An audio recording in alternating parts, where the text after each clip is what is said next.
Hello friend, welcome back to Locally Raised and welcome back to my kitchen. It's been a busy week here. I'm in peak food preservation season here in Zone 6B. I'm taking part in the Every Bit Counts challenge, and so I'm aiming to preserve something every day. Let me show you what I've been up to this week.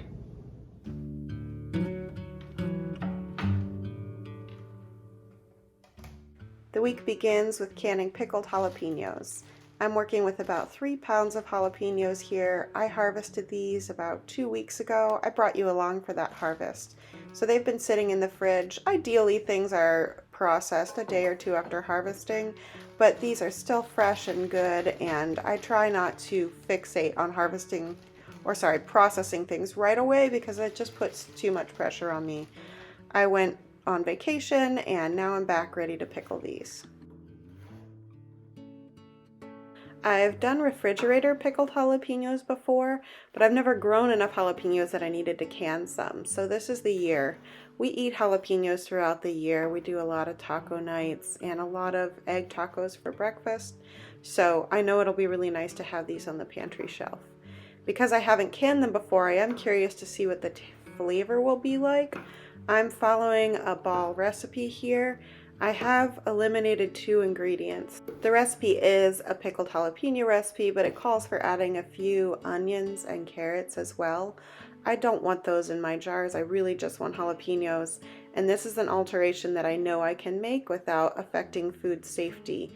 The onions and carrots are low acid foods, just like the peppers, and the acidity in this recipe comes from the brine, which I'm not altering at all, so I know those will be safe ingredients for me to leave out. In the past, when I've pickled jalapenos, I always cut them into rounds or coins, but this recipe called for cutting these lengthwise or quartering them lengthwise.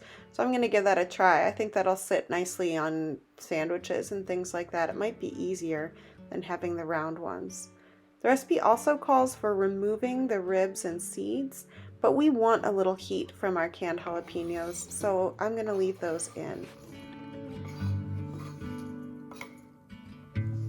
Everything is sliced. Time to make the brine. But first I'm going to really thoroughly wash my hands.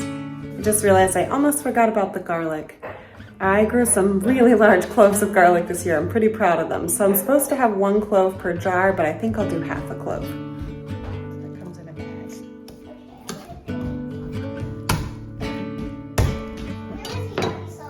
Is there? Yeah. I'm not quite sure what you mean by that. Oh my goodness, look at that clove of garlic, Lila. Look at that clove of garlic. It's just huge. I can't believe we grew that. Is it 1 clove? That's 1 clove. Oh my god. I know. All the ingredients are ready. Salt, jalapenos, garlic, vinegar, and sugar. Do you want to help put it in? Yeah, it's a glass. Mm-hmm. You know what? Let's do it this way. You ready?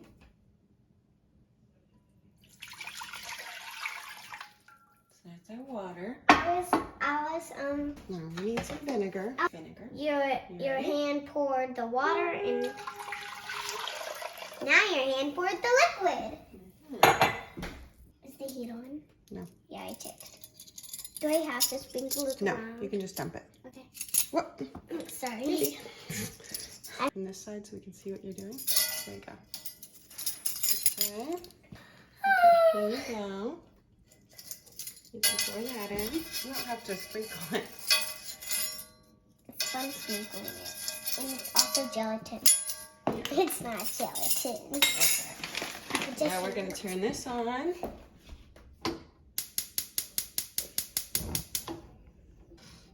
Okay, let's leave it there for now. At this point, I left to take care of my baby girl for a bit, but I had mentioned that each jar needed some garlic in it, and my daughter surprised me. She filled the jars for me, and they were ready to go by the time I got back. The next step was to fill the jars with the jalapenos, and the recipe called for placing them vertically, kind of like packing long spears for pickles. But my jalapenos must not be as long as the recipe creators imagined, because that just didn't work for me. These were short, they were not the height of a jar. So I just loaded them in as best as I could. Of course, it's always advisable to wear gloves when handling hot peppers, and the recipe did recommend doing that. I've always disregarded that recommendation because it's not been a problem for me before, but this is a lot of peppers, more than I've handled at one time in the past, and I will admit that my hands had a slight burn for about 24 hours, so I probably will wear gloves next time, and I recommend you do the same.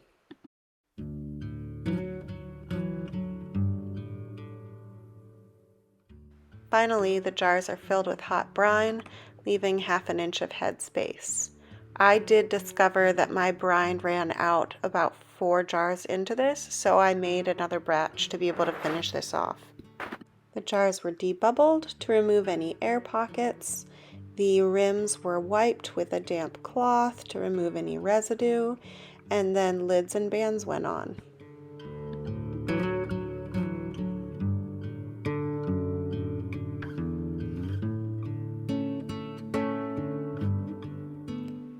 The jalapenos processed in the water bath canner for 10 minutes and then had 5 minutes with the lid off to cool off a bit before I pulled them out.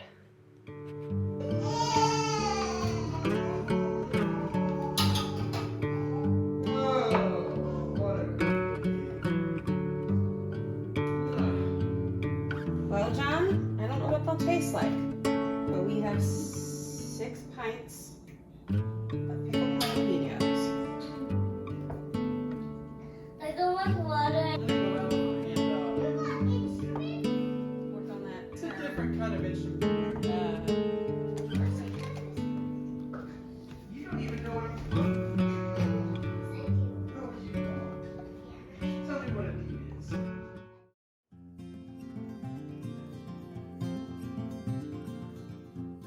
The plan for Tuesday was to deal with these piles of dried herbs that have just been accumulating in the kitchen because, frankly, I've been avoiding them. And I thought I'd get started with my least favorite one, which is the thyme. It just takes a lot of patience to get those tiny dried leaves off of those tiny dried stems.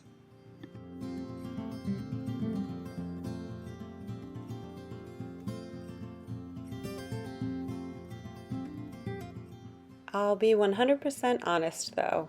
This day got away from me. I had a lot of appointments in it and I was trying to squeeze a bit of productivity out of a little window of time, and it turns out all I could manage was processing this little bit of time. So I almost didn't show this because it seemed like it was kind of a pointless day, but in the spirit of honesty, here's what I accomplished on Tuesday. It's salsa day. I actually really like making salsa. It's one of my favorite things to preserve. So I need a few tomatoes from my garden before I can get started.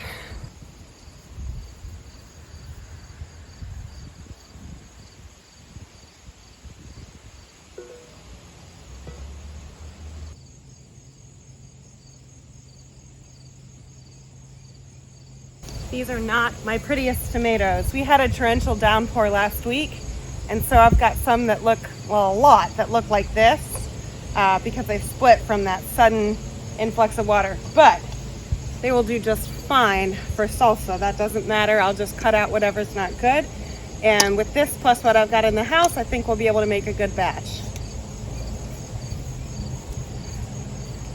I prefer to use paste tomatoes for making salsa. The long tomatoes here are paste ones, and so they just make for a salsa that's not as watery. But I've got lots of slicers that need to be used right now, so that's fine too. Their flavor's great, and I'll just cook down the salsa at the end to cook off some of the water. I'm going to start off with lining some baking sheets and preheating the broiler. I'm setting it to high. All the veggies for this salsa will be roasted under the broiler before they go into the blender. I'm starting out with slicing all the tomatoes in half. Some of the tomatoes have that splitting damage from that extra rain that we got, and so those tops that look like this will have to be given to the chickens, and I'll just keep the bottoms.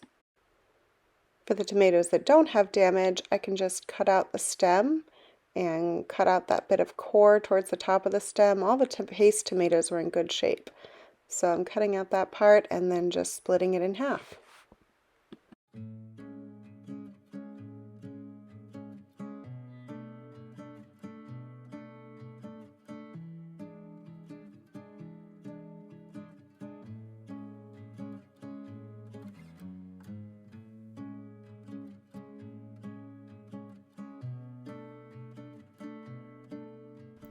I checked to be sure I had 8 pounds of tomatoes, and then it was time to move on to the other veggies. This recipe has 2 onions in it. These are both from my garden, and 2 Anaheim peppers. All of the veggies are halved. I'm also cutting in half 8 ahi mango peppers. I love these peppers. They're my new favorite. They are sweet, but also have about the heat level of a serrano, so I really like their flavor. I'm trying to get the right heat level in this salsa for John because he said that he wishes the salsa was hotter that I've been making lately. Finally, I'm breaking up cloves from 1 head of garlic. Normally I put 1.5 heads of garlic in this recipe, but I'm only doing 1 head here because it's a pretty large one. This is from my garden, so I'm pretty pleased this is the first time that the onions, peppers, garlic, and tomatoes are from my garden. I'll put the garlic in with the skin on. These cloves just slide right out of the skin when they come out from under the broiler.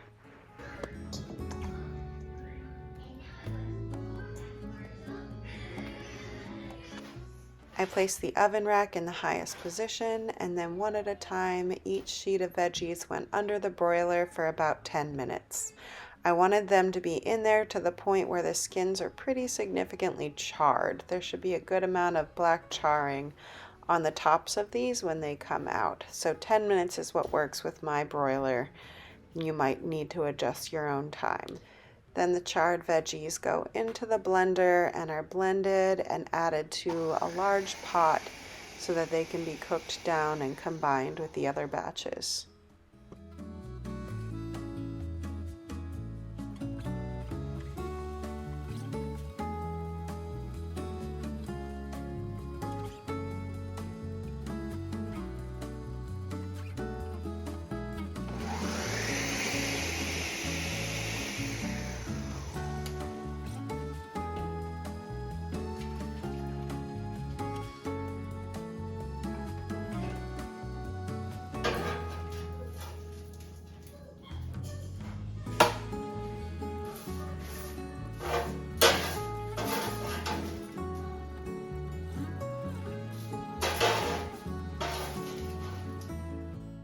The last batch to be blended was the tray that had the onions and peppers and garlic. I put a little tomato mixture back into the blender to help things along here, and I just slipped those garlic cloves out of their skin. They are pretty hot to handle at this point, but they come out really easily. You just have to wait until they can be handled. To this final blender batch, I also added 1 bunch of cilantro with the stems cut off, 2 tablespoons salt, and 2 teaspoons cumin.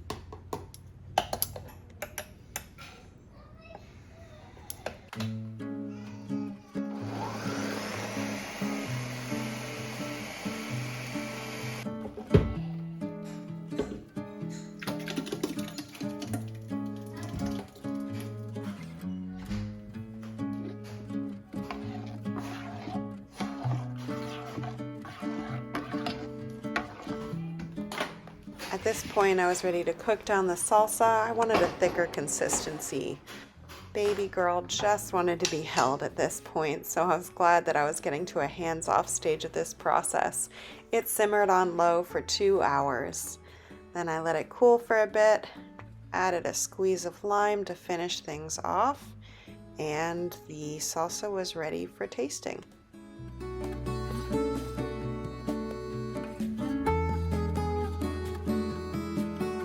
It's finally finished. Time for the taste test. We're gonna see if it's hot enough for John, and then if it's too hot for my mom.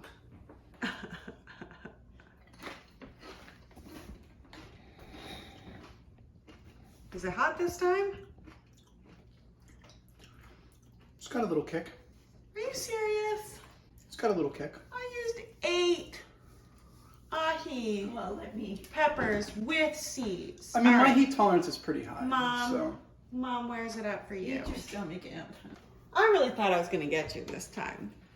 No. Plus Anaheim's. It's got kick. We'll give it a minute. Sometimes it builds. Yeah, it's got kick. It's good. It is very good. It's got a great flavor. That's not painful, but it's uncomfortable. Honestly, it could be The flavor 3 times hotter. Stop I'm it! not joking. Come on! I mean, delicious flavor.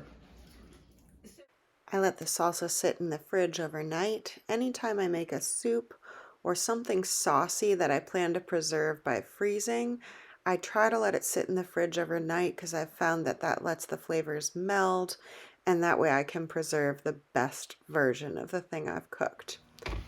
These 6 containers went into the freezer along with containers from a batch that I made last week. So I've got 2 batches saved now. Last year I believe I made 7 or 8 batches, and that lasted us for almost a year. So I'd like to aim for 8 or so again. Thursday was a full day and didn't have much time for projects, but we did take some time in the evening to enjoy a glass of wine, watch a show together, and cut up some peaches that needed to go into the freezer. Last year when we froze peaches, we peeled all of them before freezing them, and we decided to try leaving the skins on this year. John told me that's how his mom had preserved peaches when he was a kid, and I thought that with the skins on, we might not even notice the difference because we really just use these in smoothies. So peaches are something that need to be flash frozen before they go into a bag for longer term storage. So we're just going to lay these out in a single layer, and then they'll go into the freezer for a few hours before we put them into a bag where they can stay for as long as we need them, up to a year.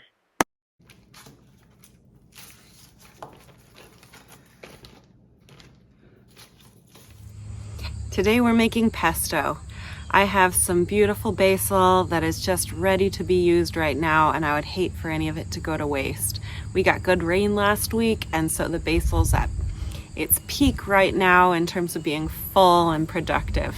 My daughter will probably help me out in a few minutes because she'll be done with her afternoon quiet time. So I'm going to get this basil cut and get started. This is just beautiful. It's the 3rd or 4th time that I've harvested from these plants.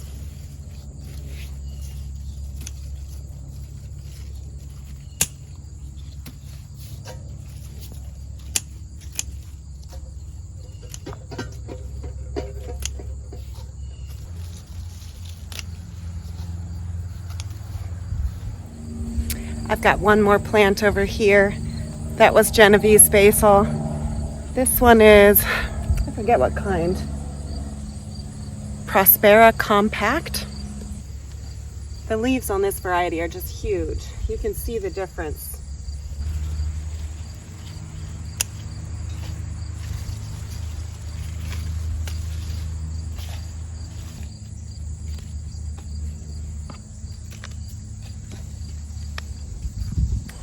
That ought to be enough. Time for pesto.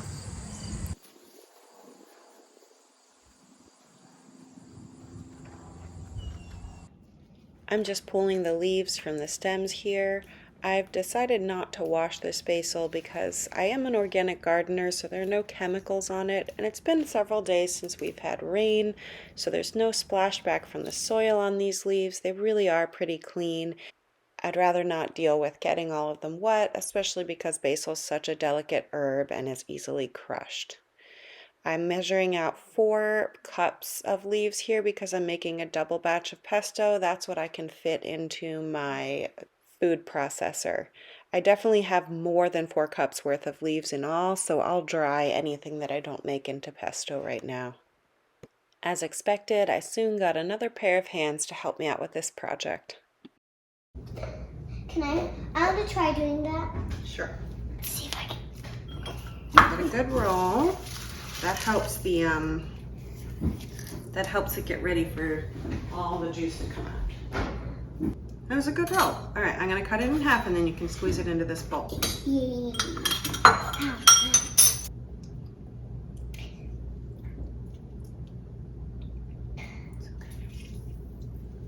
I'm getting some juice out.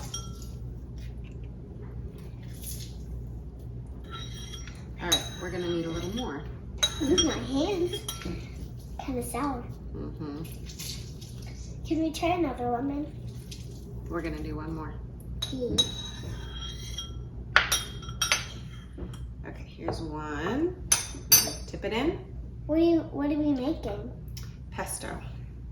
Why are we putting lemon juice inside? Oh, that's part of the ingredients. 2. Okay. I'm glad we didn't Next. need 5. You need a cup of nuts.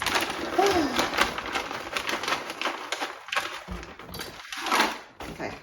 Last year, I made my first video for YouTube, and it was a video on 3 ways to preserve basil, and it is my most viewed video. I got lucky on a first shot. Some of you might be watching this video because you found me through that one. Anyhow, I mention all of this to say that I've switched recipes since last summer. I found a recipe I really like from Love and Lemons. I'll link that below. But I am making some tweaks right now. I happen to have pecans that really need to be used up. I don't have pine nuts and walnuts on hand right now. I'm trying to cook more with what I have on hand rather than starting with a recipe and shopping for the things that I need for that recipe. I've made one other batch with pecans, and it is a different flavor. It's a darker flavored pesto. I like it a tiny bit less than pine nuts and walnuts, but it's still very delicious. And like I said, I want to use what I have on hand rather than buying more food while I've got things on the shelves that need to be used up. Once the nuts, garlic, salt, and pepper have been added to the food processor, they're blended for the first time. After they're well combined, it's time to add the basil and blend again. Yep, try to make sure it doesn't just fall everywhere. Can you help it there? That's pretty good. All right. Whoa, whoa, whoa, whoa. Too much, This is Mom. going to be pretty full right now, but once we get it mixing, I think it'll become smaller. Yeah. It's a little crazy. Yeah. Just a bit. Do we have to take all the leaves off, all the stems? Yeah, the stems won't taste good in there. There is a ton of stems. All right, can you push it down? It's going to take a little time.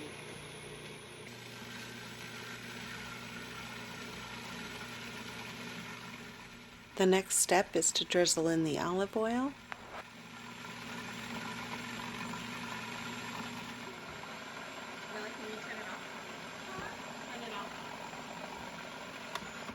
Great. The last step is to lightly pulse in the Parmesan cheese. Several of you mentioned that you get the best flavor out of your pesto by freezing it without the parm, because the parm doesn't freeze super well, and then you add the parm before serving. That makes a lot of sense and sounds ideal. At this stage of life, I just want a little more convenience than a little more flavor. So I'm going to put the parm in there and freeze it that way. But if you've got a little more time on your hands and would like to add the parm later, that works well too.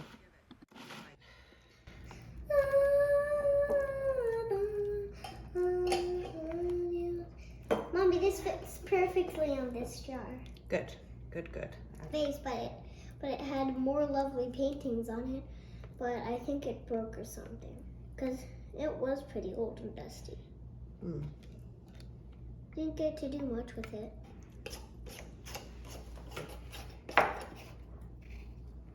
That's good. There they are. That's 4 more servings of pesto for the family. We're going to get these into the freezer and add them to the others.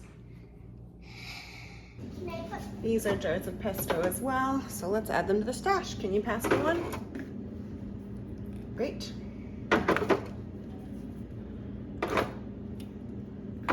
want to see what's in. Thanks for joining me for a week of work around here. I really enjoy canning and drying and freezing, and I'm glad that I get to share this with you. If you've been up to some of your own projects lately, let me know what they are in the comments. It's always nice to know what other people are working on because it gives me ideas and lets me know that I'm not the only one doing this. All right, I look forward to sharing more with you next week. Until then, bye.